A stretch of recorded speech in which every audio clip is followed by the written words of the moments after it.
तरह से करेंगे ना, कट करके। नमस्कार, स्वागत है आपका हमारे न्यूज़ चैनल 10 न्यूज़ नेटवर्क में। मैं हूं आपके साथ हिमांशु शर्मा।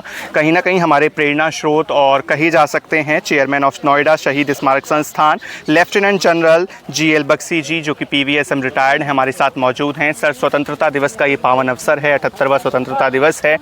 किस तरीके से आप नोएडा वासियों को संदेश देना चाहेंगे और किस तरीके से हमारे कर्तव्यों को हमें याद दिलाएंगे? देखिए, ऐसे है कि हम 30 साल से यहाँ रह रहे हैं जी। और ये स्मारक जो है 21 साल से ज़्यादा पहले बना था।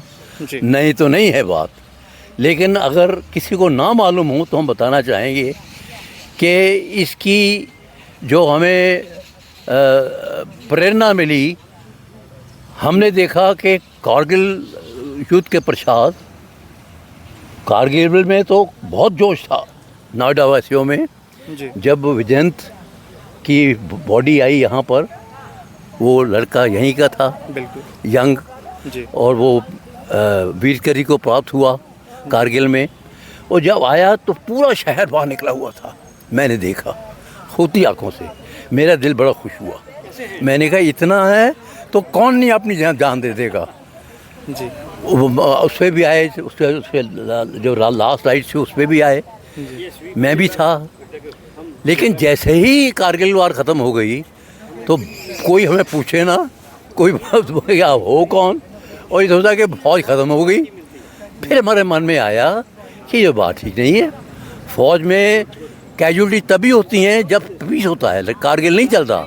लेकिन लोग बॉर्डर पे लोग मर रहे हैं, बॉर्डर पे घुसपैठिए आते हैं, यहाँ ईस्ट में भी आते हैं, मृत्यु हो रही हैं, वो जान दे रहे हैं अपने देश के लिए।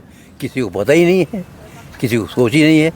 फिर ये इस आइडिया का जन्म हुआ कि यहाँ हम स्मारक बनाएंगे जी। जो हमारे इस गौतम बुद्ध नगर के शहीद होंगे, फौजी शहीद, पूरे फौजी शहीद, उनका हम ऑनर करेंगे जी। उनको हम याद करेंगे, उनको इज्जत देंगे।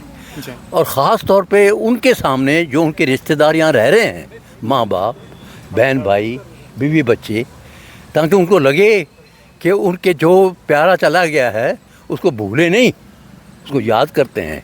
उसके लिए हमारे जो सर्विंग चीफ हैं और वाइस चीफ हैं, 2 फंक्शन होते हैं बड़े, उसमें आते हैं जी। और वो भी देते हैं। जो चीफ होता है और वाइस चीफ होता है, वो जैसे फैमिली का हेड होता है ना, जो सर्व कर रहा होता है, वो फैमिली का हेड होता है। फैमिली में रिटायर वाले भी होते हैं और सर्विंग भी होते हैं। बिल्कुल। और वो हर साल आते हैं जी। आर्मी, नेवी या एयरफोर्स के बारी बारी, और 20 से 21 साल से ये चल रहा है। जी। तो समझिए, और ये कहीं और देश में नहीं है। जी। हमें बड़ा खुशी है कि यहाँ हमने एक ऐसा निशान पैदा किया, ऐसा काम किया और कर रहे हैं कि जो हमारे बहादुर अपनी जान न्यौछावर करते हैं, अपने प्राणों की आहुति देते हैं देश की सर्विस में। उनके जो रह गए परिवार वाले, उनके सामने हर साल हम उनको श्रद्धांजलि देते हैं। जी सर, जैसा कि आपने सर से जाना कि किस तरीके से गौतम बुद्ध नगर में जितने भी हमारे बहादुर सैनिक जो हमारे कहीं ना कहीं वतन की रक्षा करते हुए वीरगति को प्राप्त हुए, उनको याद करने का काम यहाँ पर किया जा रहा है। सर, बहुत ही जोशीला वक्तव्य आपके द्वारा रहा और कहीं ना कहीं नोएडा वासी भी इससे संदेश लेंगे। अंत में शुभकामना संदेश आपका नोएडा वासियों के लिए। 2 बातें और बताना चाहता हूँ जी। देखो, ऐसा है कि फौज एक ऐसी संस्था है जी। जो काम करता है उसको भूलती नहीं। बिल्कुल। और कुछ हमारा सीनियर मोस्ट भी है, बड़ा बिजी है, पूरे देश का है, चीफ तो किसका होता है, army chief, navy chief, air force chief, उसको भी कोई संकोच नहीं है आने में और श्रद्धांजलि देने में।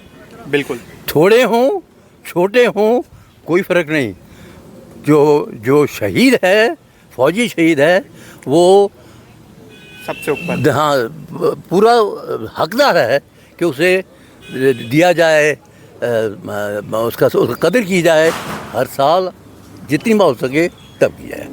बहुत बहुत धन्यवाद सर, हमसे बातचीत करने के लिए। 10 न्यूज़ नेटवर्क की तरफ से भी आपको स्वतंत्रता दिवस की हार्दिक शुभकामनाएं। आप देख रहे हैं 10 न्यूज़ नेटवर्क, मैं हूं आपके साथ Himanshu Sharma. Thank you. Thank you thank you thank you which new paper 10 news network, 10 news network, news network network 10